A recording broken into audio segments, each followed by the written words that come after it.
रात का समय था। घना अंधेरा हर तरफ फैला हुआ था। हवा में ठंडक थी और सन्नाटे में एक हल्की सी सीटी जैसी आवाज गूंज रही थी। राहुल, एक 20 साल का युवक, छोटे से गांव में रहता था। उसे हाल ही में शहर में एक जॉब मिली थी और वो गांव से निकलने की तैयारी कर रहा था। वो अपने घर के पुराने सामान को देख रहा था जब उसकी नजर एक पुरानी, धूल भरी अलमारी पर पड़ी। अंदर एक पुरानी डायरी पड़ी हुई थी। उत्सुकता से उसने उस डायरी को उठाया। उसकी जिल्द काली और कुछ टूटी हुई थी, जैसे सालों से किसी ने उसे हाथ भी नहीं लगाया हो। डायरी के पहले पन्ने पर लिखा था, वो राज जिसे कोई जान नहीं सका। राहुल ने पन्ने पलटने शुरू किए और उसने पाया कि यह डायरी किसी अज्ञात व्यक्ति की है जिसने गांव में घटित अजीब घटनाओं का जिक्र किया था।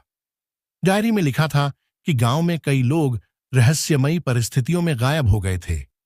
गांव वाले कहते थे कि रात को एक अजीब सी परछाई दिखाई देती है जो लोगों को अपने साथ ले जाती है।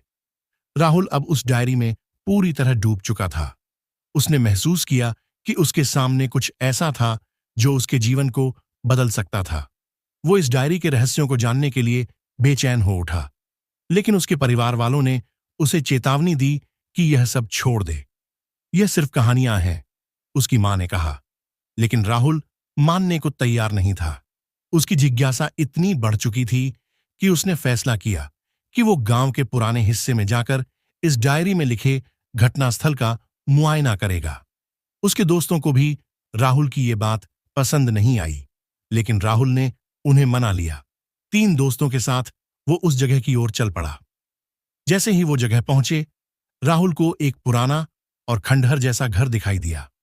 उसने उस घर के अंदर जाने का फैसला किया, लेकिन अंदर कदम रखते ही उसे अजीब सी ठंड महसूस होने लगी, मानो किसी ने उसके कान में फुसफुसाकर कहा हो, वापस जाओ।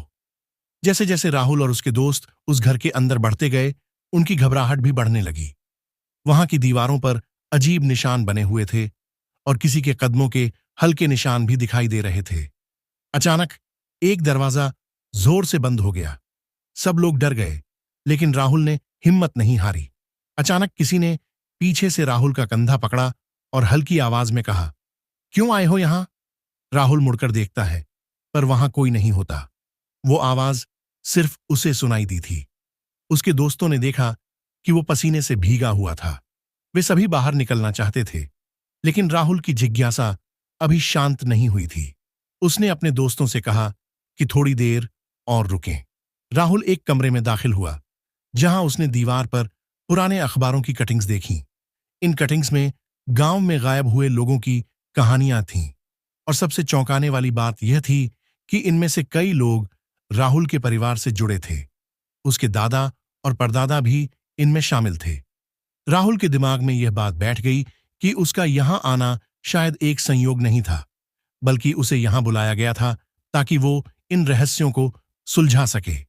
अचानक उसे याद आया कि उसकी दादी हमेशा कहती थीं, अंधेरा हमें डराता नहीं है, हम उसे देखना नहीं चाहते, इसलिए डरते हैं। राहुल ने उस डर का सामना करने का फैसला किया। उसने अंधेरे कमरे में अकेले जाने का निर्णय लिया। उसने देखा कि दीवार पर एक संदेश लिखा था, जो हिम्मत करता है वही अंधेरों के पार देख सकता है। ये लाइनें पढ़कर राहुल की हिम्मत और बढ़ गई।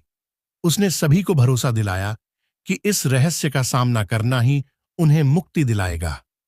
राहुल के साहस और अपने अंधेरों से लड़ने की क्षमता ने उसे उस गांव का हीरो बना दिया। लोगों ने उसकी बहादुरी को सराहा और उसे एक प्रेरणा के रूप में देखा। दोस्तों, ये कहानी आपको कैसा लगा? कमेंट करके जरूर बताएं, और इसी तरह की वीडियो देखने के लिए मेरे चैनल को सब्सक्राइब और वीडियो को लाइक जरूर करें। धन्यवाद।